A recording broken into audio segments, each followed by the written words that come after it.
Buongiorno a tutti signori. Allora, c'è una cosa che mi fa parecchio innervosire e che ho notato in questi giorni qua.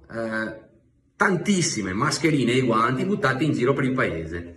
Ma di cosa stiamo parlando? Cioè, ma veramente? Fate sul serio? Allora, le mascherine e i guanti vanno, per chi non è positivo al coronavirus o per chi non è in quarantena, vanno buttate nei sacchetti del secco e poi chiaramente inseriti nel contenitore del secco e viene fatta ancora la raccolta differenziata da Contarina, ok?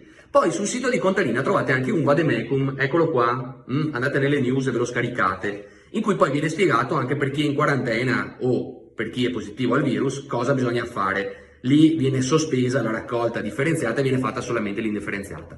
Comunque signori, non voglio più vedere mascherine e guanti buttati per terra, sono soprattutto vicino ai supermercati o nei luoghi dove si può accedere. Non esiste, anche perché se vi becchiamo vi sanzioniamo, ma vi sanzioniamo proprio pesantemente, perché non è possibile questa cosa qua. Non si può vedere.